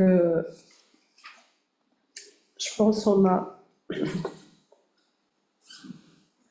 Voilà, donc on a une première question. Alors, c'est est-ce que les noms de domaine sont considérés comme marques? Si un nom de domaine contient le nom d'une marque tierce, est-ce qu'on peut parler d'atteinte à cette marque? Est-ce qu'il sera opposable? Je pense que c'est une action qui te concerne, Kersis. Donc, pour répondre à cette question, effectivement, on peut considérer le nom de domaine en tant que marque. Vous pouvez déposer le nom de domaine en tant que marque et bien sûr, il doit vérifier les critères de validité qu'on a déjà présentés. Et il est préférable en parallèle de déposer quand même le nom de domaine auprès de l'agence chargée de la protection de nom de domaine, c'est l'ANRT. C'est-à-dire, pour résumer, il faut déposer en tant que marque et aussi auprès de l'ANRT pour faire un cumul de protection. Merci Naïma. Donc, ajouter quelque chose? On en a parlé. Oui, j'en ai parlé tout à l'heure, effectivement. Dans l'ordre, c'est ce que j'expliquais. L'idéal, c'est de faire les deux en même temps. Mais effectivement, c'est deux droits qui octroient deux protections différentes. Et le nom de domaine, c'est votre site internet, c'est la porte d'entrée à votre site internet. Mais dans un sens comme dans l'autre, effectivement, ça peut porter atteinte soit à une marque antérieure, donc il faut effectivement ne pas déposer le nom de domaine entre guillemets trop à la légère sans avoir fait de vérification. Et à l'inverse, voilà, vous pouvez aussi vous faire piquer le nom par une autre entité. Donc, je rejoins tout à fait ce qui a été dit. C'est deux droits distincts qui viennent vraiment en complément l'un de l'autre. Très bien. Donc, la question suivante. Que pensez-vous de la contrefaçon en matière des produits pharmaceutiques? Donc, c'est assez... C'est assez large. Assez large, oui. Eh ben, c'est un vrai fléau. C'est extrêmement dangereux, évidemment, pour la santé des patients. Peut-être donc quelques notions rapidement. C'est vrai que j'ai pas, c'est ce que je venais de dire à l'instant. J'ai choisi de ne pas faire de focus sur ce sujet-là, compte tenu des participants qu'on avait aujourd'hui, mais c'est extrêmement intéressant. Et je vous remercie pour la question parce que j'adore en parler. Il faut se dire qu'il n'y a pas de pays qui n'est pas impacté, il n'y a pas d'aire thérapeutique qui n'est pas impacté, il n'y a pas de société qui n'est pas impactée. C'est un fléau qui touche toutes les aires thérapeutiques, toutes les régions du monde, contrairement à ce qu'on pourrait imaginer. C'est un fléau dans le sens où on a affaire à des criminels derrière. Souvent, les personnes qui sont derrière les réseaux, qui fabriquent donc des faux médicaments, ont aussi d'autres activités criminelles. C'est une activité qui est moins dangereuse, moins risquée en termes de sanctions et très lucrative. Donc évidemment, ça suscite un grand intérêt parmi les criminels. Ça commence souvent sur Internet. Donc Internet est devenu un peu le nouveau vecteur. Donc ils vont en fait attirer les patients sur les réseaux sociaux. Ça commence comme ça, sur Facebook, sur voilà, Instagram. Et puis la transaction elle va être finalisée finalement sur par exemple WhatsApp, vous voyez, ce genre de choses. Donc c'est une activité dont nous sommes en charge et pour laquelle nous travaillons énormément avec toutes les parties prenantes. Donc on travaille déjà beaucoup avec les autres labos. Contrairement aux autres industries, quand il s'agit de la lutte contre la contrefaçon et contre les faux médicaments, au sein de l'industrie pharmaceutique, il n'y a plus de compétition, de concurrence, on collabore extrêmement bien. On a le même objectif, c'est la protection du patient. On travaille aussi au sein d'associations, donc l'INTA. Moi, j'ai dirigé le groupe anti-contrefaçon de l'Europe au sein de l'INTA pendant 2 ans, et donc je continue à être assez active. Je dirige aussi le groupe anti-contrefaçon d'une association qui s'appelle le FPIA, qui représente en fait tous les laboratoires européens. Et donc on collabore ensemble et on travaille aussi beaucoup avec les autorités répressives, la police, les douanes, les agences de santé, les offices bien sûr de propriété intellectuelle. En fait, c'est vraiment un sujet sur lequel il faut collaborer, il faut échanger les données, l'intelligence, quelles sont les tendances, d'où viennent les produits, par où est-ce qu'ils transitent. Vous voyez, donc on partage énormément et puis ensuite, on essaye d'attaquer, j'allais dire, sur différents fronts. On fait de la sensibilisation, on fait de la surveillance, Internet dans les marchés physiques, je veux dire, quand on a des doutes, quand il y a quelque chose qui nous semble suspect, on va faire des achats, tests dans des pharmacies, puis ensuite on va analyser les produits pour voir ce qu'il y a à l'intérieur et ensuite agir en justice et faire ce qu'il faut pour remonter à la source et en fait faire que remonter à la source pour faire que ça s'arrête plutôt que de taper entre guillemets que le vendeur. Donc derrière, il faut faire des enquêtes. C'est un travail de longue haleine, mais extrêmement passionnant. Merci madame. Donc la question suivante, c'est par rapport, s'il y a plus d'explications par rapport à une marque forte. C'est quoi une marque forte, selon vous?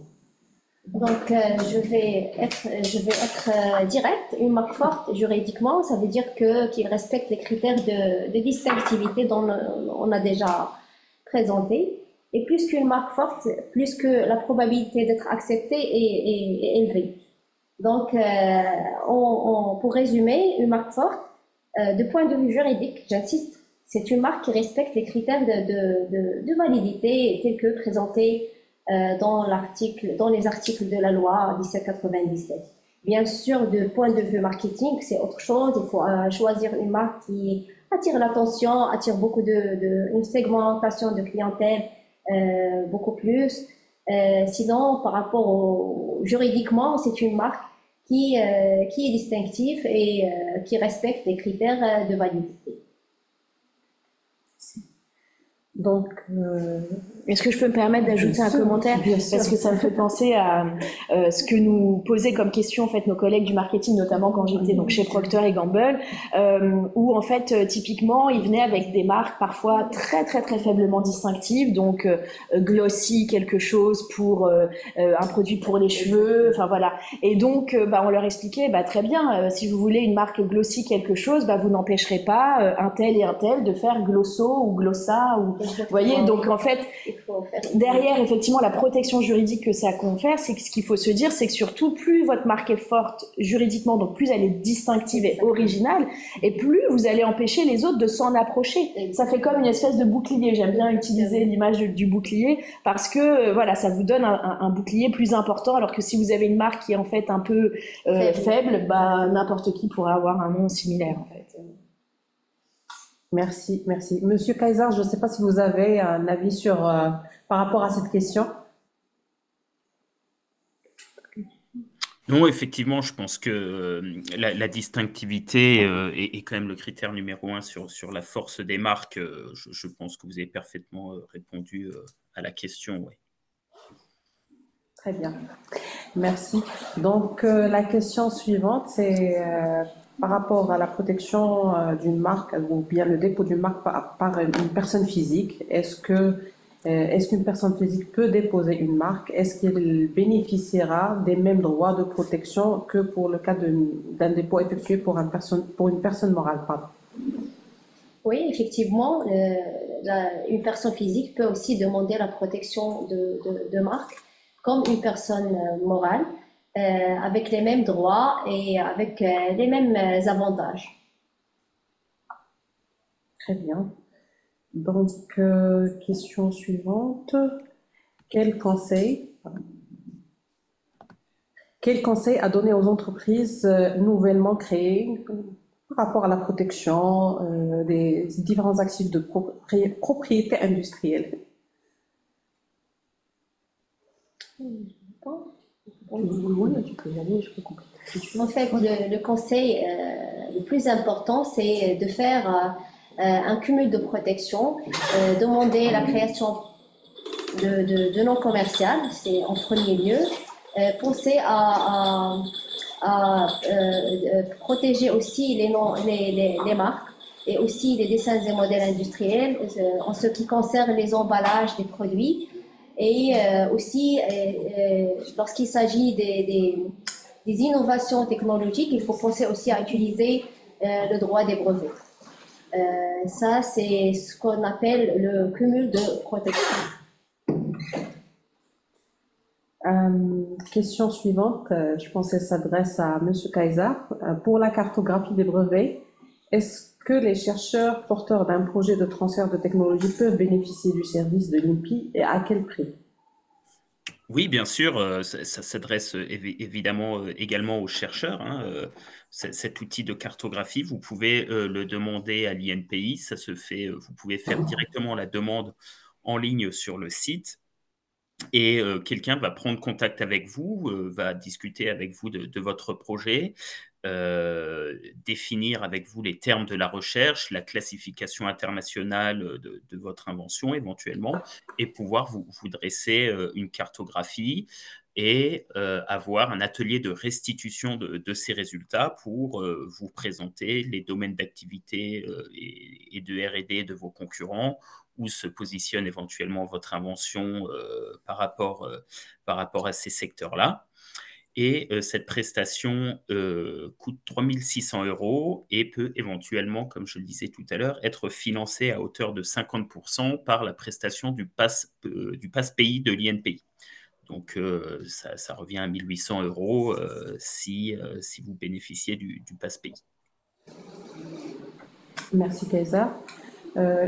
Une autre question qui porte sur le domaine des marques. Donc, la non-utilisation d'une marque peut-elle entraîner la déchéance? Quels sont les moyens de preuve pour demander la déchéance ou est-ce qu'elle est d'office? Mettez-moi de... Alors, je me répète. Alors, est-ce que la non-utilisation d'une marque peut-elle entraîner la déchéance? Oui, 5 ans. Pour une période de non-utilisation de la marque pendant 5 ans, ça permet l'échéance de la marque. Et elle n'est pas d'office. Je crois que c'est la Elle n'est pas d'office, il faut la demander. Il faut prouver que la marque n'est pas utilisée pendant 5 ans. Exact. Mais peut-être là aussi, si je peux me permettre d'ajouter un complément, parce que ça, c'est quand même pas évident. Il faut vous dire que dès lors que vous utilisez votre marque, justement, donc ça peut être campagne de publicité, Exactement, de communication, les factures, oui. des flyers, même des événements que vous organisez où la marque apparaît. Donc de toujours tout garder, dès le départ en fait, de commencer à réfléchir. Quand vous posiez la question tout à l'heure, justement, quand je crée mon entreprise, quelque part finalement, une fois qu'on a justement consolidé ces droits, et qu'on commence à exploiter les fameux droits, il faut tout de suite commencer à les organiser, à les garder et à les dater. Parce que ça, c'est, j'imagine qu'à l'OPIC, comme dans tous les autres offices, il faut, et donc la date, il faut le lieu, il faut que la marque apparaisse. Donc de se garder un système d'archives, voilà, pour ne pas être dépourvu le jour où il y a le besoin de prouver. Un autre conseil, c'est par rapport à la veille juridique. Il faut consulter les catalogues officiels de l'OPIC pour s'assurer qu'il n'y a pas un droit similaire à votre marque. Il faut toujours faire la veille de façon périodique et de façon continue. C'est ça. Très bien. Alors, je pense que c'est une question qui s'adresse à Madame Ledier. Donc, avec quelle stratégie et moyens une entreprise comme Servier arrive à gérer plus de 30 000 marques à travers le monde? Eh bien, avec une équipe, heureusement, j'ai la chance d'avoir une belle équipe. Donc, il y a 5 juristes, 4 paralégales et donc une personne qui est en charge de la lutte contre la falsification. Et donc en termes de stratégie, on doit, je le mentionnais quand même tout à l'heure, faire des choix et donc s'aligner avec en fait le business, avec la stratégie du groupe. Toutes nos décisions sont prises conformément à la stratégie du groupe. Quels sont les pays clés, quels sont les produits majeurs, quels sont les secteurs dans lesquels on veut aller. Donc bien sûr que avant dans la gestion du portefeuille, il y a la dimension bien évidemment juridique. Quelles sont mes chances de succès? Est-ce que je devrais agir contre telle ou telle marque pour protéger la mienne? Éviter ce qu'on appelle la dilution. Donc, ce qu'évoquait, vous voyez, à l'instant, notre collègue de l'Olympique, c'est que si vous laissez votre marque sans défense et que, en fait, il y a tout un tas de marques postérieures qui arrivent sur les registres et qui sont à peu près proches, un peu proches de la vôtre et similaires, il y a ce qu'on appelle ce phénomène de dilution. Votre marque, elle devient moins forte, justement. Donc, si vous voulez qu'elle garde cette valeur, il faut surveiller les autres marques et la protéger et la défendre. Donc, mais cette stratégie, en fait, quelque part, je la questionne régulièrement. On fait des points réguliers avec les équipes opérationnelles et on s'assure que notre stratégie de gestion et de défense du portefeuille est bien en lien et en phase et alignée avec la stratégie business du groupe. Très bien. Merci beaucoup pour cette réponse. Donc, nous allons prendre une dernière question. C'est par rapport à l'INTA. Donc, comment devenir membre de l'International Trademark Association? C'est très simple, j'ai envie de dire, venez, on attend que ça. Je te laisse la parole peut-être. Non, très bien, merci. Nous sommes une association qui bénéficie fortement de l'appui et de l'information de nos membres. Et nous sommes internationaux et nous encourageons les personnes intéressées, plus particulièrement du Maroc et les pays du Maghreb, à se joindre à nous. Et le truc le plus simple, c'est vous inscrivez sur notre site internet et vous vous inscrivez sur notre site internet, vous remplissez les informations nécessaires, nom, adresse, qualité juridique, et nous ferons le plaisir de vous répondre. Merci. Merci beaucoup. Et si vous avez des questions, moi je me ferai un plaisir d'y répondre en tant que membre justement pour vous expliquer tous les avantages et tout ce qu'on y gagne en fait à être membre de l'INTA. Très bien. Donc nous allons prendre quand même une dernière question. Donc pensez-vous que l'intelligence artificielle est un risque pour la propriété intellectuelle? C'est un sujet de tendance. C'est sûr. Bon, je pense que par rapport à la propriété intellectuelle, cette question est d'actualité, effectivement, et pour les offices de propriété industrielle, on y pense à deux égards. Premièrement, en termes de travail, nous utilisons de plus en plus d'outils qui sont basés sur l'intelligence artificielle pour améliorer nos process, pour fournir des services de meilleure qualité. Donc, à l'Olympique, par exemple, nous sommes en train d'expérimenter des outils basés sur l'intelligence artificielle dans le cadre des systèmes d'information que nous gérons. Donc, c'est une opportunité qui permet donc d'améliorer davantage les services fournis aux usagers. Sur le plan, on va dire, normatif et légal, c'est une question d'actualité parce qu'effectivement, on est en train de se poser des questions par rapport lorsqu'une invention elle est créée par l'intelligence artificielle, qui serait l'inventeur, quel est le système, est-ce que le système juridique actuel s'applique ou est-ce qu'il présente des limites? Donc, c'est des questions qui sont en cours de réflexion par la communauté internationale. Le Maroc, à travers l'Olympique, en tant que membre de l'Organisation mondiale de la propriété intellectuelle, nous participons à cette réflexion et c'est sûr qu'il y aura des choses intéressantes dans le futur et comme je l'ai dit, donc il y a beaucoup d'opportunités. Bien entendu, il y a des risques, il faut les gérer et ça ne pourra qu'améliorer, en tout cas d'un point de vue par rapport au premier point d'amélioration des systèmes de gestion de la propriété industrielle, c'est un élément qui va apporter un plus. Si je peux me permettre. Deux points. L'INTA, nous avons un groupe d'études qui se concentre sur la question. Et le deuxième point, nous préparons un webinaire qui aura lieu le 20 février et nous serons à même de partager les informations pour s'il y a un intérêt à se joindre en personne ou en ligne. Il aura lieu le 20 février à Bruxelles. Merci. Merci beaucoup. Donc, je ne sais pas s'il y a d'autres précisions à rajouter.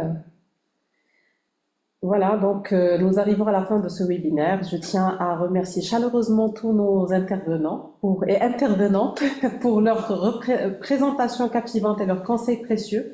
Un grand merci également à vous, chers participants, pour votre attention et vos questions intéressantes. Nous espérons que cet événement a répondu à vos attentes et vous a permis d'enrichir votre compréhension des opportunités offertes par la propriété industrielle. Et bien évidemment, n'hésitez pas à continuer à explorer ce sujet important pour le succès et la croissance des PME. Merci encore une fois et à très bientôt.